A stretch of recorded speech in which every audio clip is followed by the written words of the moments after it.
Assalamualaikum student. I am Salman Hasan. Welcome to my YouTube channel Sin Board Academy.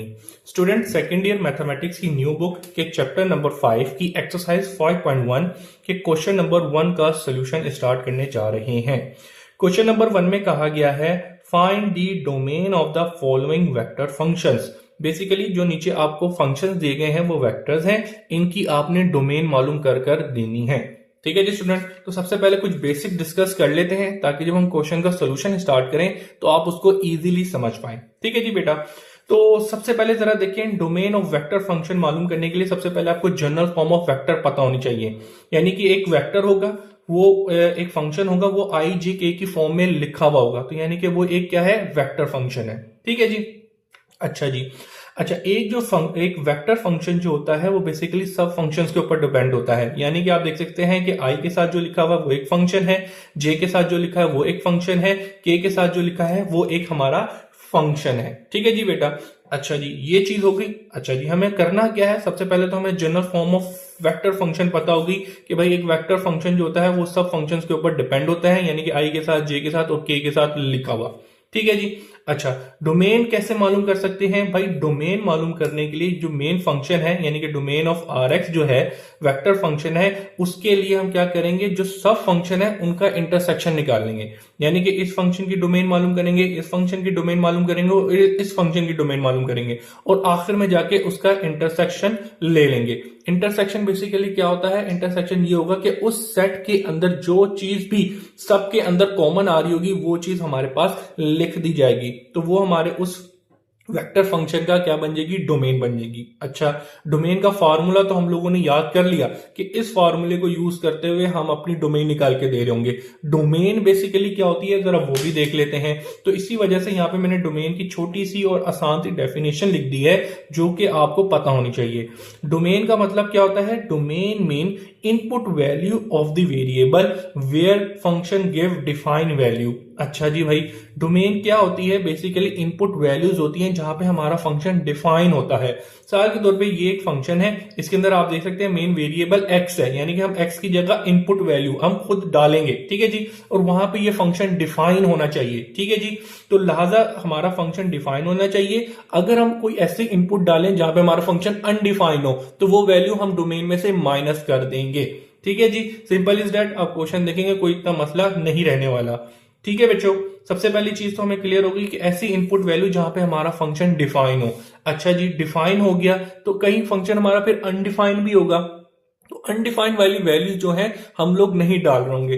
तो मिसाल के तौर पे किसी भी फंक्शन के अंदर आप इनपुट वैल्यू ऐसी डालें जहां पे आपका फंक्शन क्या हो जाए, अनडिफाइन हो जाए। अनडिफाइन हम इस तरीके से लिख देते हैं, अनडिफाइंड का मतलब यह है कि आप उस फंक्शन को कैलकुलेट ना कर सकें। मिसाल के तौर पे डोमिनेटर के अंदर जीरो आ जाए तो आपका जो फंक्शन होगा वो एक अनडिफाइंड फॉर्म बन जाएगा। यानी कि आपने ऐसी कोई वैल्यू नहीं डालनी जिसको सोल्यूशन करने के बाद आपके डोमिनेटर में जीरो आ जाए। मिसाल के तौर पे आप लोग ये सकते हैं कि 1 डिवाइडेड बाई 0 किया तो ये मैथमेटिकली एरर दे रहा है, यानी कि ये काउंटेबल कैलकुलेटेबल नहीं है, तो ये एक अनडिफाइंड फॉर्म है। तो इस तरह की वैल्यू डालने पे कि हमारा फंक्शन अनडिफाइन हो रहा हो तो हम वो वैल्यू को उस डोमेन से माइनस कर देंगे। ठीक है, तो मेनली आपको जो चीज समझने वाली है वो ये चीज है कि भाई ये एक general form of vector function है, उसकी डोमेन मालूम करने के लिए हम सब फंक्शन की डोमेन्स का इंटरसेक्शन ले रहे होते हैं। मेनली आपको ये फार्मूला याद करने की जरूरत है, क्वेश्चन करेंगे बाकी सारी चीजें वहां पे रिपीट हो जाएंगी, आपको समझ आ जाएगी अगर अभी तक चीजें नहीं आई। ठीक है, तो फिलहाल हम स्टार्ट करते हैं अपने क्वेश्चन नंबर 1 से। तो भाई इसको हम सामने ही रख लेते हैं ताकि बच्चों को इजीली ईच एंड एवरीथिंग रहे। ठीक है, सबसे पहला क्वेश्चन है, इसको बड़े ही राम सुकून से एक एक चीज को राम सुकून से करेंगे ताकि ईच एंड एवरीथिंग हमारी क्लियर हो जाए। सबसे पहले क्वेश्चन नंबर का पार्ट नंबर 1 है। यहाँ पे जो हमें वेक्टर दिया गया है, वेक्टर फंक्शन दिया गया है r t equal to 2ti minus 3tj और प्लस हाफ 1/t के। ठीक है जी, अच्छा इनके ऊपर ये कैप भी डला हुआ है, कैप ऊपर यानी कि टॉपी सी बनी है, वो डालो या ना डालो कोई मसले की बात नहीं है, जस्ट वो सिंबल बता रहा होता है कि आई जे के जो है वो एक यूनिट वेक्टर्स है। ठीक है, अच्छा जी। अच्छा, अब मेनली हमें क्या दिया गया है, ये एक फंक्शन दिया गया है वेक्टर, हमें कहा गया है इसकी डोमेन मालूम करके दें। तो डोमेन मालूम करने के लिए मेन जो फॉर्मूला है हमारे पास ये है।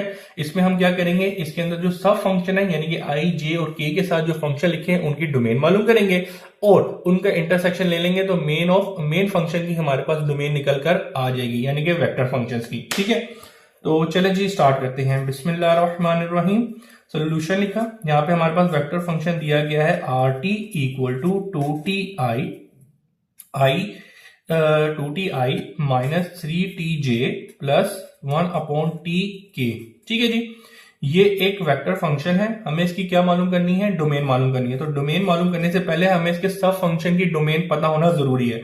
तो इसी वजह से हम लेट कर लेंगे एफ एक्स। अच्छा, यहाँ पे हमने क्या कहा था, एफ एक्स। तो भाई इधर एक्स लिखा था यानी कि वेरिएबल जो था वो यहाँ पे एक्स था, लेकिन यहाँ पे टी लिखा हुआ है तो मेन वेरिएबल भी आप देख सकते हैं टी ही है। तो लिहाजा इधर एफ एक्स की जगह में एफ टी ले लूंगा जिस तरह की हमें क्वेश्चन के अंदर दिया हुआ है। ठीक है जी, तो सबसे पहले सब फंक्शन आई के साथ जो लिखा उसको मैंने एफ टी कह दिया, वो मेरे पास 2t हो गया। फिर उसके बाद जो जे के साथ लिखा हुआ है उसको मैंने जी टी कह दिया। ठीक है जी, वो जे के साथ क्या लिखा हुआ है 3t। अच्छा, फिर इसके बाद हमारे पास एच फंक्शन है जो कि के साथ है। ठीक है जी, इसको मैंने एच टी ले लिया और ये मेरे पास 1t हो गया। तो यहाँ पे हमने क्या किया, जो मेन मेरा वेक्टर फंक्शन था इसके अंदर जो सब फंक्शन थे आई, जे और के साथ लिखे थे इनको मैंने अलग अलग कर लिया और इनकी डोमेन मालूम करके दूंगा। ठीक है जी, अच्छा अब आ जाए डोमेन क्या होती है। डोमेन बेसिकली इनपुट वैल्यूज होती हैं। ठीक है जी, अब इनपुट वैल्यू मुझे बताएं क्या है। ओहो, ये इसको थोड़ा करें, इनपुट यानी कि इस फंक्शन के अंदर मेन वेरिएबल टी है। अब मैं टी की ऐसी क्या वैल्यू डालूं कि मेरा फंक्शन यहाँ पे डिफाइन रहे। मिसाल के तौर पे अगर मैंने यहाँ टी की जगह 1 डाला तो इधर 1 आएगा, 1 को 2 से मल्टीप्लाई किया 2, यानी उसी तरीके से मैंने यहाँ पे 2 डाला तो यहाँ पे 2 आ जाएगा, 2 2 4, यानी कि मैं यहाँ पे नंबर डाल रहा, रियल नंबर डाल रहा हूं और रियल नंबर ही आउटपुट पर आ रहे हैं। तो यहाँ पे मेरा फंक्शन डिफाइन है।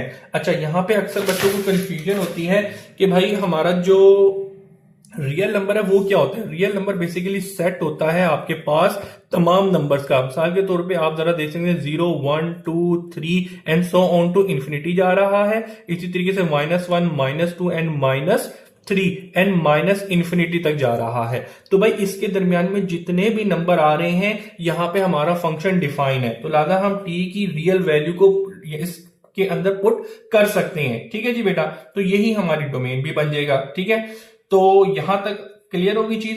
टी की वैल्यू पे यानी कि इस फंक्शन के अंदर हम टी की तमाम वैल्यूज पे रियल नंबर्स पुट कर सकते हैं और यहां पे हमारा फंक्शन डिफाइन होगा। तो यही हमारी डोमेन भी बन जाएगी। तो डोमेन ऑफ एफ टी जो है वो हमारा एक रियल नंबर होगा। रियल नंबर्स क्या होते हैं, पॉजिटिव नंबर्स और नेगेटिव नंबर। तमाम नंबर्स पे हमारे पास सारा फंक्शन डिफाइन होगा ये वाला। क्लियर, तो हमारी जो डोमेन ऑफ दिस फंक्शन होगी वो रियल हो गई। क्लियर, अच्छा आगे चलते हैं। अब अगला फंक्शन हमारे पास सब फंक्शन क्या है 3t। अगेन यहाँ पे हम t की ऐसी क्या वैल्यू यहाँ पे पुट करें कि हमारा फंक्शन ये डिफाइन रहे। तो भाई सिंपल सी बात है कि 1 डालेंगे तो 1 इधर आ जाएगा, 1 को 3 से मल्टीप्लाई करेंगे, 2 डालेंगे 3 डालेंगे तो हमारा सिंपल ही फंक्शन रहने वाला है, डिफाइन फॉर्म ही रहने वाली है, कोई फर्क नहीं पड़ने वाला। तो लिहाजा हम यहाँ पे t की भी real number, set of real numbers डाल सकते हैं। किसी भी नंबर के ऊपर हमारा फंक्शन अनडिफाइंड नहीं होगा। तो लिहाजा जो सेट ऑफ रियल नंबर्स होगा वो टी की जगह आ सकता है, यानी कि इनपुट वैल्यू बन सकती है। तो वही हमारी डोमेन भी बन जाएगी इस फंक्शन की। तो लिहाजा डोमेन ऑफ जीटी जो है वो हमारा रियल नंबर है। क्लियर जी, बिल्कुल क्लियर। अब आ जाते हैं लास्ट फंक्शन, सब फंक्शन के ऊपर जो कि के साथ लिखा हुआ था। ये क्या है एच टी, ये हमें था 1/t। अब मुझे बताएं कि इसके अंदर हम t की कौन कौन सी वैल्यू पुट कर सकते हैं। इधर अगेन हम t की तमाम रियल नंबर्स पुट कर सकते हैं लेकिन एक्सेप्ट 0 के। क्यों, जैसे ही आप देखें 1 डालेंगे t की जगह तो यहाँ पे 1 आ जाएगा, 1 डिवाइडेड बाय 1। 2 डालेंगे 1 डिवाइडेड बाय 2 किया तो भाई प्रॉपर कोई ना कोई आंसर आएगा। यानी कि कुछ भी आप t की जगह नंबर डालेंगे उसको हम कैलकुलेट कर सकते हैं, यहाँ पे हमारा फंक्शन डिफाइन होगा। लेकिन हम 0 नहीं डाल सकते। 0 हम जैसे ही डालेंगे, क्योंकि रियल नंबर के अंदर, रियल नंबर के सेट ऑफ रियल नंबर के अंदर 0 भी हमारा ऐड होता है, तो हम वो 0 नंबर नहीं डाल सकते। सकते। क्यों? 0 नंबर हम डालेंगे तो हमारा फंक्शन अनडिफाइन होगा, आपको देख सकते हैं। तो मैथमेटिकली एरर है, इसको हम कैलकुलेट नहीं कर सकते, जिसको हम कैलकुलेट नहीं कर सकते वो अनडिफाइन होगा, तो लिहाजा वो इसके अंदर इनपुट नहीं जा सकता। तो इसी वजह से मैंने लिख दिया कि टी की जो वैल्यू है सेट ऑफ रियल नंबर्स होगा, एक्सेप्ट यानी कि उसमें से माइनस कर दिया जाए 0 को, तो ये इस चीज के ऊपर हमारा फंक्शन डिफाइन होगा। तो लिहाजा यही चीज हमारी डोमेन भी बन जाएगी। तो डोमेन ऑफ एच टी हमारे पास क्या है? सेट ऑफ रियल नंबर, लेकिन इसमें से 0 को माइनस कर दिया जाए। ठीक है जी बेटा। तो अभी तक हमने क्या किया, मेन जो हमारा वेक्टर फंक्शन है इसके सब फंक्शन जो थे आई जे और के साथ लिखे हुए थे, इनका हमने डोमेन मालूम कर ली है। डोमेन का कॉन्सेप्ट भी अल्हम्दुलिल्लाह अच्छे तरीके से क्लियर हो जाएगा, हो गया होगा कि भाई ऐसी वैल्यू उस वेरिएबल की उस फंक्शन में कि जिधर जाके हमारा फंक्शन डिफाइन हो, तो वो वैल्यू को हम कंसीडर करेंगे डोमेन में। ठीक है जी बेटा। अब आते हैं मेन अपने क्वेश्चन पे, जहां पे हमें कहा गया था डोमेन ऑफ वेक्टर मालूम करनी है। अब हम इन तीनों फंक्शंस का क्या करेंगे? सबसेट निकाल लेंगे। तो लिहाजा डोमेन मालूम करने जा रहे हैं, डोमेन ऑफ वेक्टर फंक्शन।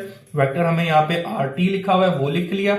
अब डोमेन ऑफ सब फंक्शन निकालें, वो क्या है? यहाँ पे जी टी, उसका इंटरसेक्शन ले लेंगे, डोमेन के अंदर एम आएगा। ठीक है जी। डोमेन ऑफ जी टी, ठीक है जी, एंड इसका भी इंटरसेक्शन ले लेंगे, domain of H T. Clear is that जी? बिल्कुल क्लियर। अच्छा जी, इंटरसेक्शन लेना है। सबसे पहले domain of F T function आपने क्या निकाली? सेट ऑफ रियल नंबर था।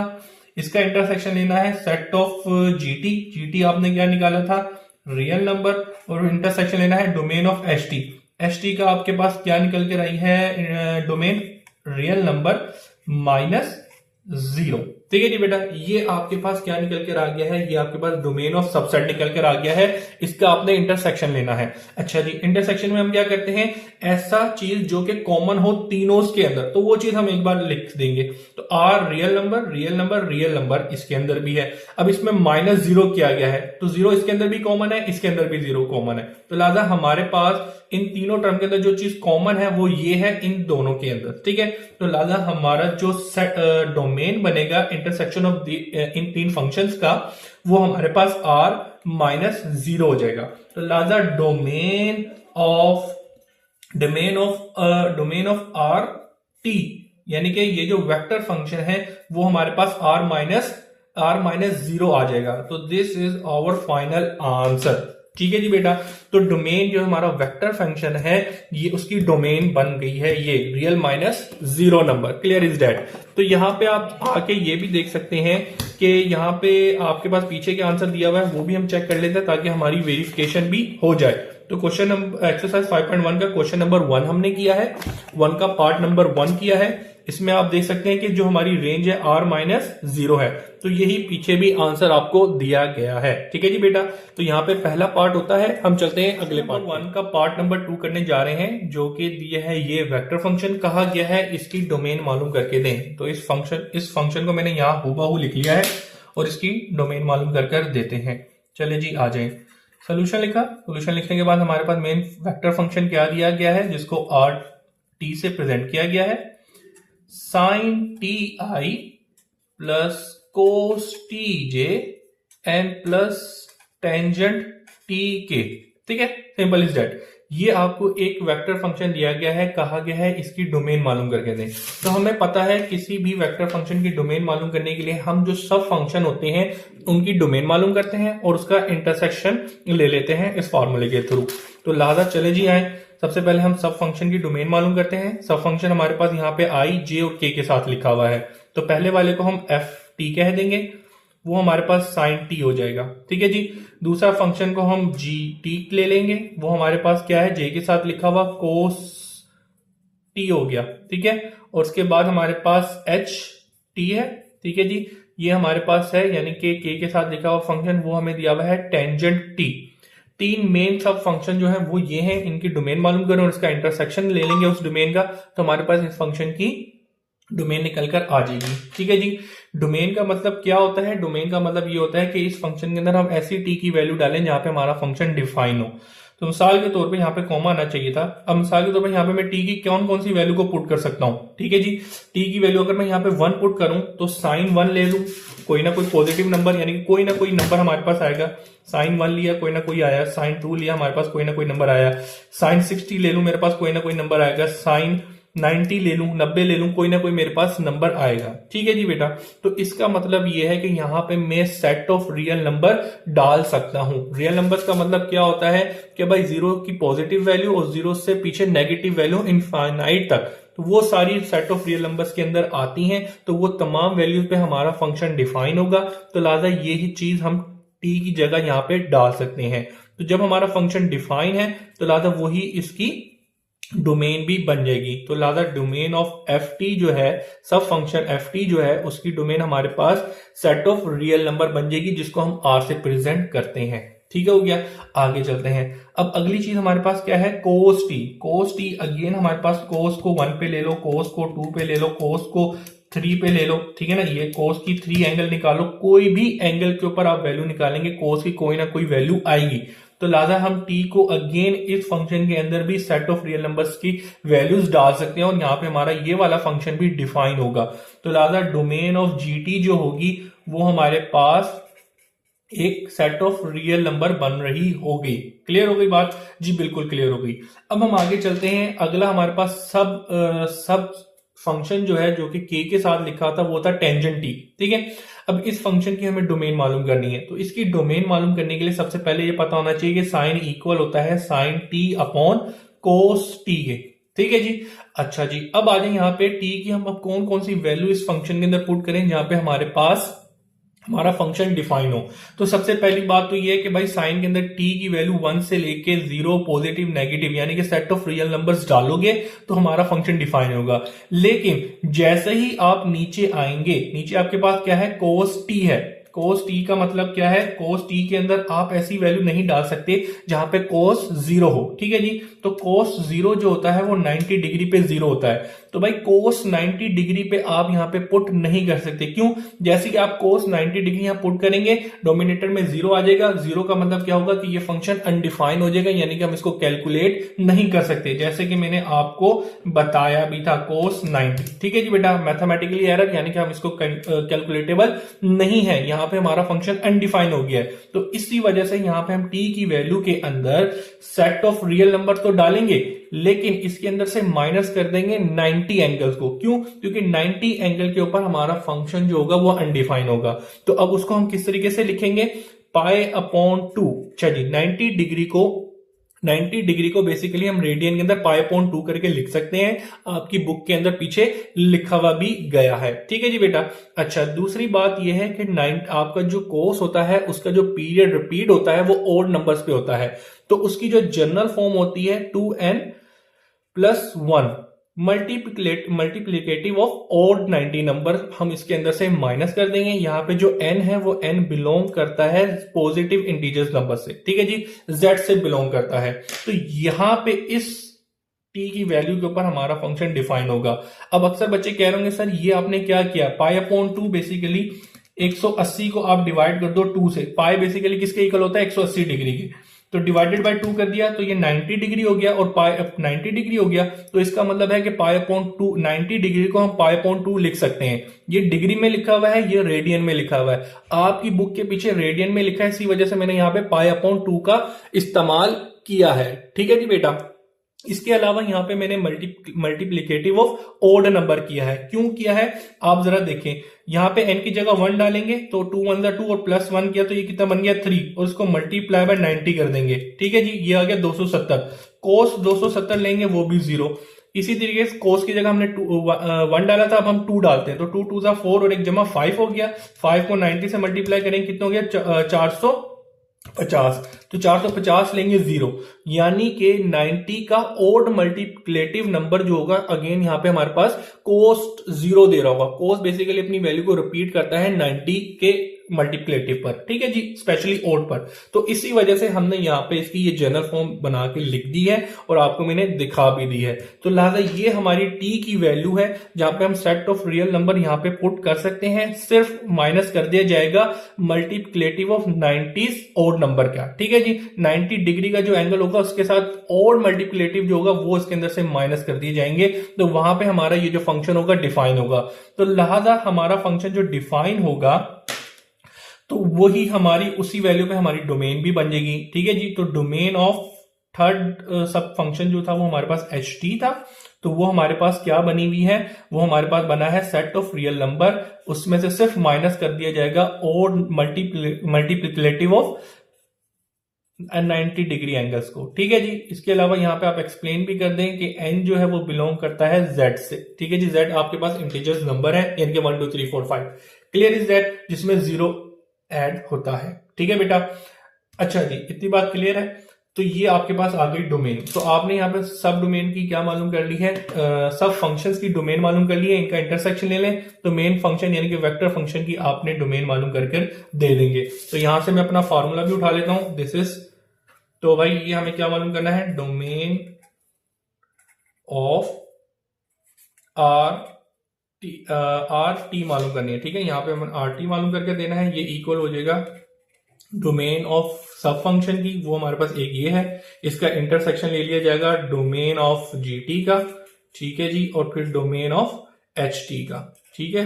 तो ये एच टी हमारे पास ये रही, इनका ले लें आप डोमेन लिख लें बारी बारी। पहले की डोमेन आपके पास रियल नंबर आई थी सेट ऑफ, इसका इंटरसेक्शन लेना है दूसरे के साथ, तो दूसरा हमारे पास क्या आया, वो भी रियल नंबर था। अब तीसरा डोमेन ऑफ एच टी, वो हमारे पास क्या आती, real minus multiplicative of 90 degree, ठीक है जी, जिसको हम जनरल फॉर्म में पाई अपॉन 2 करके लिख सकते हैं। और यहाँ पे जो n है हमारा बिलोंग करता है वो z से, ठीक है जी। तो तीनों फंक्शंस की जो तीनों सब फंक्शन है उनकी डोमेन लिख ली गई है। अब इनका इंटरसेक्शन करना है, तो इंटरसेक्शन में हम क्या करते हैं, जो चीज कॉमन होती है उसको लिख देते हैं। तो भाई सबसे पहले ये तीन चीजें हैं, ठीक है, इनके अंदर real set of real number आ रहा है और उसके अलावा टू मतलब कि मल्टीप्लिकेटिव और मल्टीप्लिकेटिव ऑफ 90 डिग्री भी इन रियल नंबर्स के अंदर आ रहा है। क्यों? क्योंकि हमें ये बात पता है कि real number is the set of positive numbers infinity तक जा रहे हैं और नेगेटिव नंबर, तो लिहाजा उसके अंदर हमारे पास 90 डिग्री के मल्टीप्लिकेटिव भी ऐड होंगे। तो लिहाजा हम इस चीज को इसके अंदर रिपीट हो रही है, तो ये चीज भी हम लोग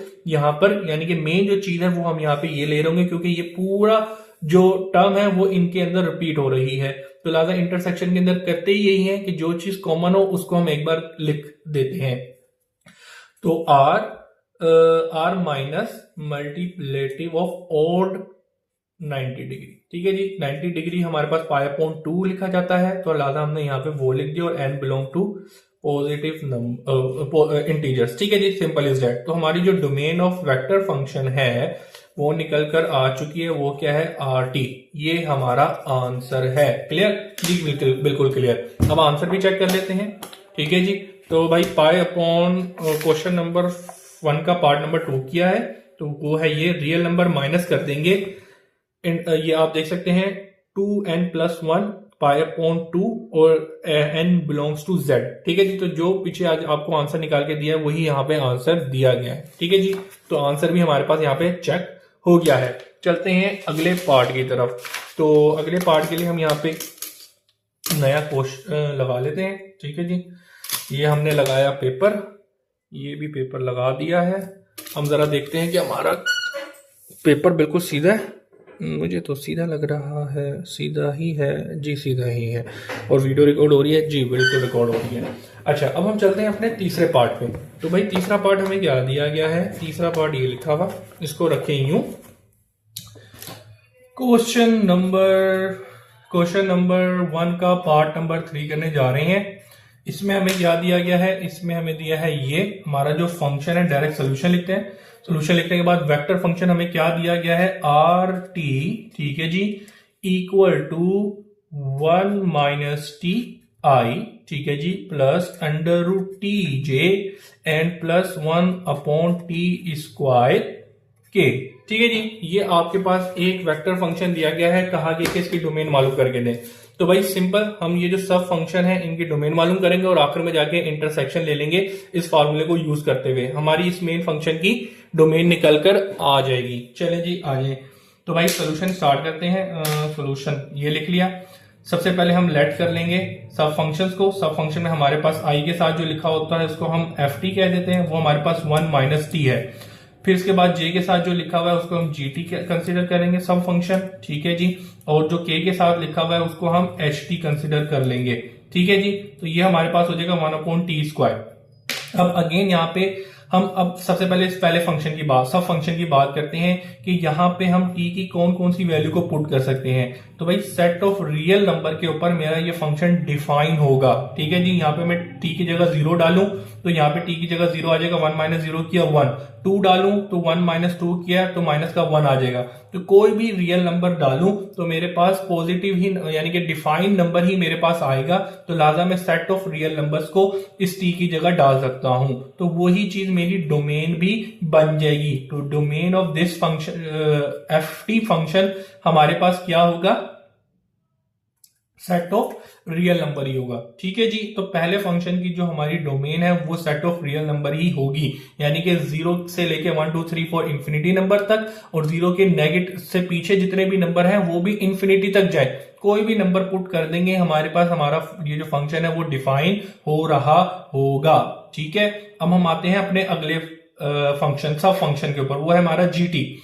इसके अंदर हमें दिया हुआ है स्क्वायर रूट ऑफ टी। ठीक है जी बेटा, अब हम यहाँ पे टी की कौन कौन सी वैल्यू को डाल सकते हैं कि यहाँ पे हमारे पास हमारा जो फंक्शन हो वो डिफाइन हो। तो बेटा इसके अंदर हम सेट ऑफ रियल नंबर और इसमें से माइनस कर देंगे, इसको माइनस कर देंगे, इसमें से हम माइनस कर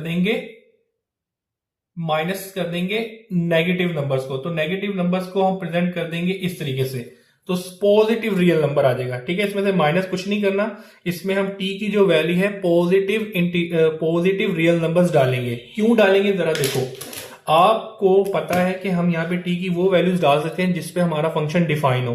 तो मिसाल के तौर पे आप जरा देखें, स्क्वायर रूट ऑफ 1 डाला 1 आ गया, स्क्वायर रूट ऑफ 2 डाला पॉजिटिव कोई ना कोई नंबर आ गया, कैलकुलेटिव है। इसी तरीके से हम कोई भी नंबर डाला हमने कैलकुलेट कर लिया। लेकिन जैसे ही स्क्वायर रूट के अंदर आप नेगेटिव वैल्यू डालोगे, मिसाल के तौर पे नेगेटिव, अब आप देखो स्क्वायर रूट ऑफ 9 निकालोगे, निकाल के दे दिया, लेकिन स्क्वायर रूट ऑफ -9 करोगे मैथमेटिकली एरर दे देगा, यानी कि इस पे हम इसको कैलकुलेट नहीं कर सकते। इसका मतलब है कि हमारा फंक्शन अनडिफाइन है। तो अब हमने यहां से क्या सीखा कि स्क्वायर रूट के अंदर हमारे पास स्क्वायर रूट के अंदर हम कोई भी नेगेटिव वैल्यू नहीं डाल सकते। नेगेटिव वैल्यू हमारे पास एक अनडिफाइंड फॉर्म होती है स्क्वायर रूट के अंदर। तो लिहाजा एक अनडिफाइंड फॉर्म हमने क्या पढ़ी थी कि डोमिनेटर के अंदर 0 आ जाए तो हमारा फंक्शन डिफाइन होता है। और उसके बाद दूसरी चीज हमने पढ़ ली कि स्क्वायर रूट के अंदर नेगेटिव वैल्यू नहीं होनी चाहिए। क्यों? क्योंकि ये नेगेटिव वैल्यू हमें अनडिफाइंड फंक्शन देता है। तो इसी वजह से हम t के अंदर यहाँ पे जो वैल्यू पुट करेंगे वो set of positive real number add करेंगे, यानी कि 0 से लेके हमारे पास क्या होगा 0 1 2 3 4 नेगेटिव नंबर्स नहीं ऐड होंगे। तो लिहाजा हमारी जो t की वैल्यू होगी वो r है और उसके ऊपर मैंने पॉजिटिव डाल दिया।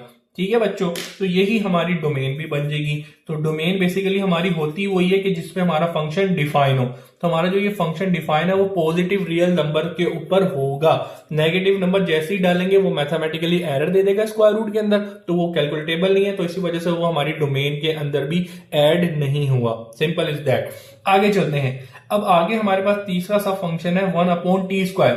अब यहाँ पे हम t की कौन कौन सी वैल्यू डाल सके जहां पे हमारा फंक्शन क्या हो, डिफाइन हो।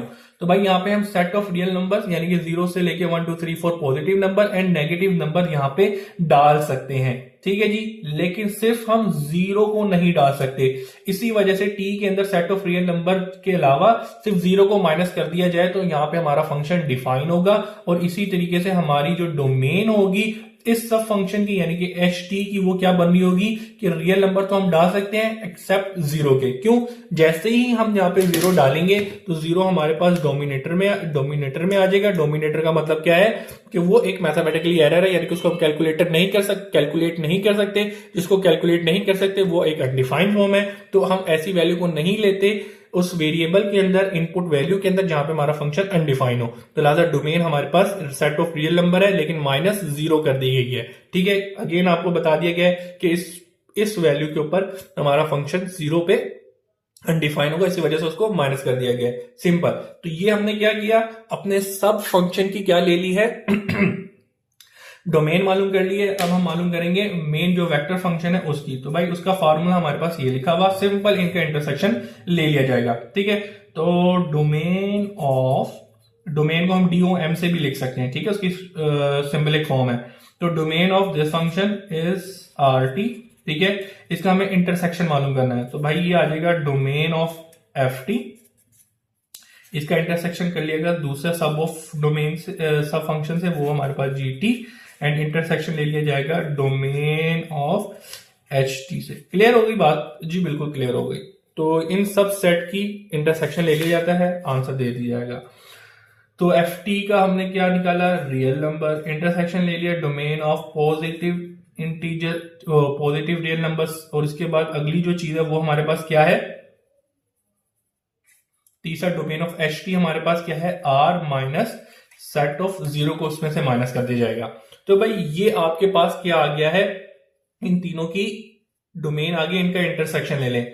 इंटरसेक्शन में हम क्या करते हैं, जो चीज कॉमन होती है उसको लिख देते हैं। ठीक है जी बेटा। तो भाई ये जो सबसे पहले जो R है, ठीक है जी, ये जो रियल नंबर है पॉजिटिव, वो हमारे पास इसके अंदर, इस सेट के अंदर भी आएंगे। यानी कि पॉजिटिव और रियल नंबर का मतलब क्या है, ये हमने लिखा हुआ है। सेट ऑफ रियल नंबर्स क्या होते हैं, पॉजिटिव वंस 1 2 3 4 इंफिनिटी तक जा रहा है और नेगेटिव तक जा रहा है। तो लिहाजा रियल नंबर के अंदर पॉजिटिव रियल नंबर भी ऐड हो गए, और उसके अलावा R-0, यानी कि इसके अंदर रियल नंबर और 0 भी माइनस कर दिया जाए तो वो भी इसके अंदर ऐड है। ठीक है, तो पॉजिटिव नंबर के अंदर हमारे पास 0 भी आता है। तो लिहाजा इन तीनों डोमेन्स के अंदर जो हमारी चीज रिपीट हो रही है, कॉमन आ रही है, वो इसके अंदर भी है, और ये जो चीज है वो इसके अंदर भी है। तो लिहाजा हमारी जो डोमेन बनेगी इस सब वेक्टर फंक्शन की, वो बनेगी set of real number positive. ठीक है जी। तो डोमेन ऑफ वेक्टर फंक्शन जो है वो आ गई ये, दिस इज दैट। ठीक है जी, सिंपल। तो यहाँ पे हम अब आंसर भी चेक कर लेते हैं पीछे जाके। यही है पॉजिटिव जी बेटा, मैंने वैसे पहले से चेक कर लिया होता है अक्सर, तो ये यही था जी। क्वेश्चन नंबर 1 का part number 3, positive real number. तो भाई ये पॉजिटिव रियल नंबर इस टर्म में भी आ रहे हैं, पॉजिटिव रियल नंबर इस टर्म के अंदर भी आ रहे हैं। तो लिहाजा ये जो चीजें इन सबके अंदर कॉमन है, तो हमने इसको लिख लिया है। क्लियर जी? बिल्कुल क्लियर हो गई बात। क्लियर यहाँ पे जी? बिल्कुल हो गई। आगे चलें जी, चलते हैं। नंबर 1 का पार्ट नंबर 4 ले लिया है, जो कि दिया है ये, इसकी हमने डोमेन मालूम कर देनी है। तो चलें जी, स्टार्ट करते हैं। सोल्यूशन लिखा, सोल्यूशन लिखने के बाद हमारे पास मेन फंक्शन क्या दिया है, GT। ठीक है जी, वेक्टर फंक्शन जो है वो GT है, जो कि सब फंक्शंस के ऊपर डिपेंड है, I J K के साथ जो लिखे हुए हैं।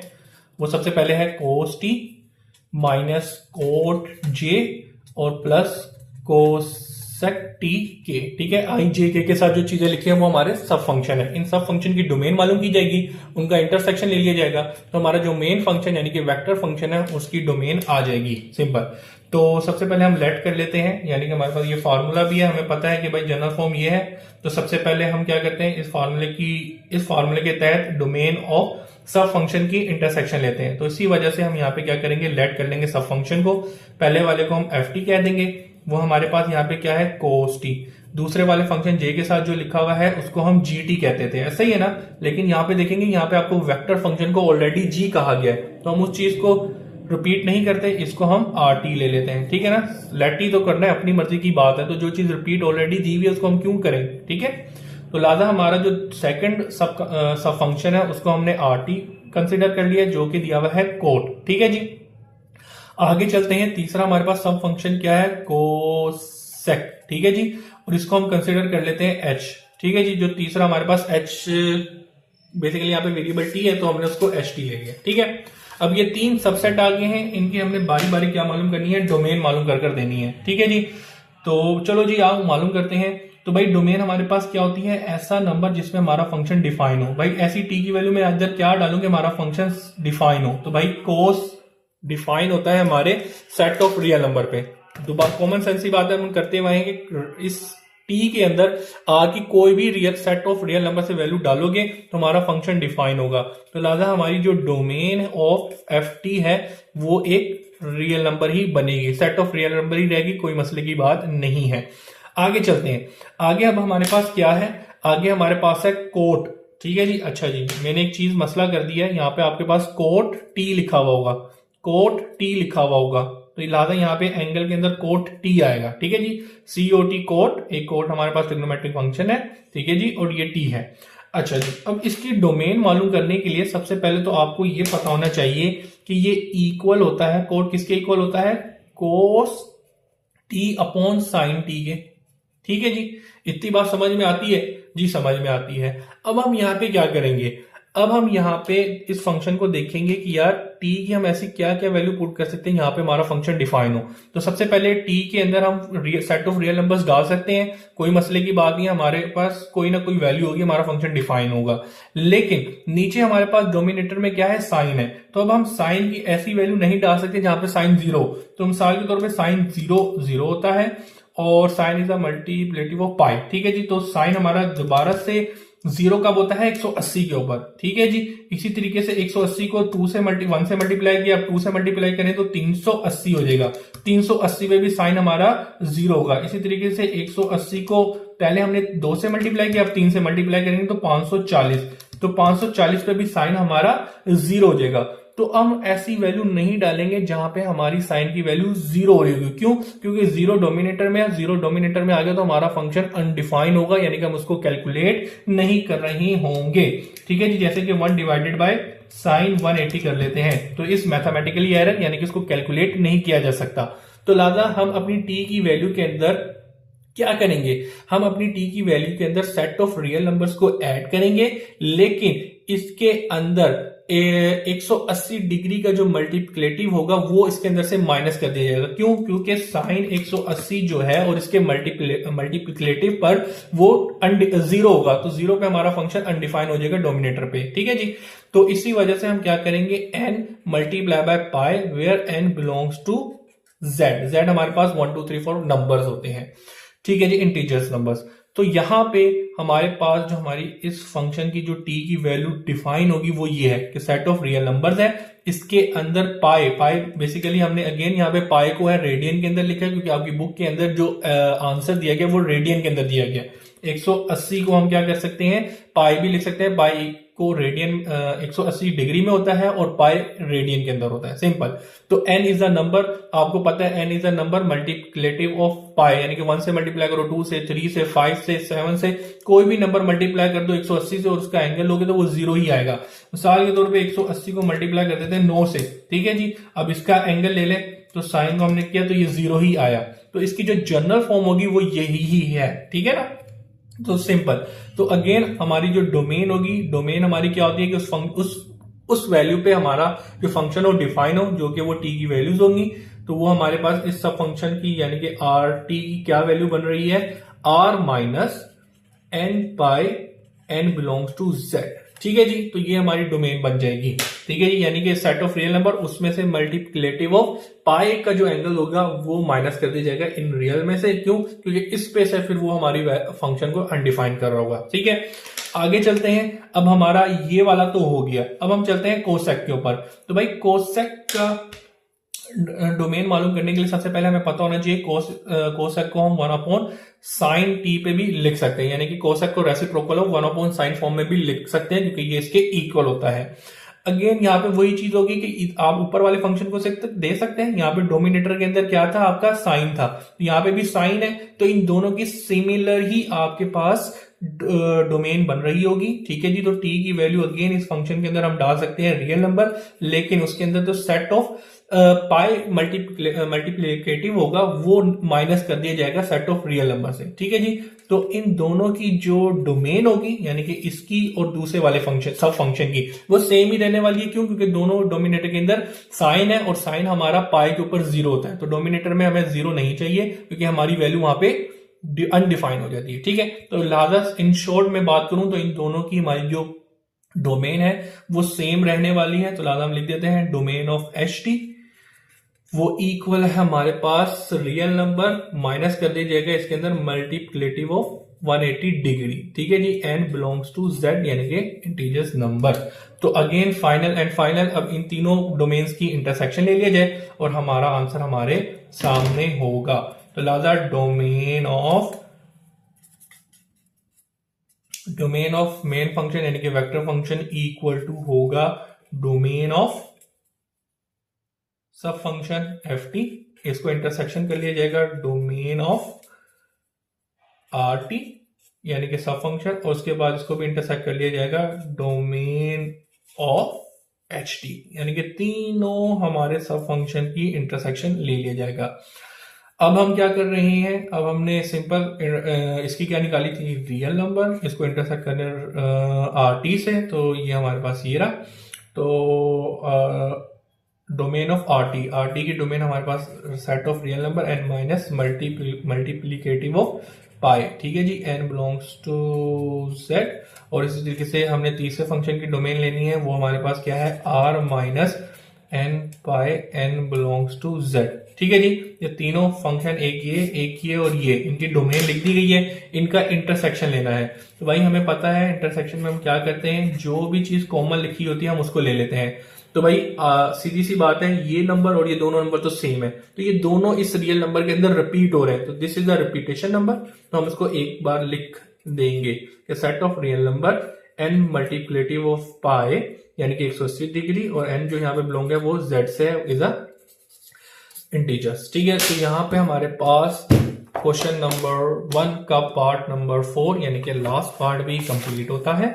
आप देख सकते हैं पीछे जो आंसर आया है, वही हम आगे भी लेकर आए हैं। ठीक है, अब यहाँ पे आके हमारा आंसर भी चेक होता है। इसी बात पे हमारा क्वेश्चन नंबर कंप्लीट होता है, क्वेश्चन नंबर 1 होता है कंप्लीट। इसी तरीके से इस लेक्चर को भी करते हैं कंप्लीट। अगले लेक्चर के अंदर हम क्वेश्चन नंबर 2 को करेंगे। फिलहाल मुझे दीजिएगा इजाजत, अपना बहुत सा रखिएगा ख्याल। I am Salman Hasan from Sindh board academy. अल्लाह हाफिज।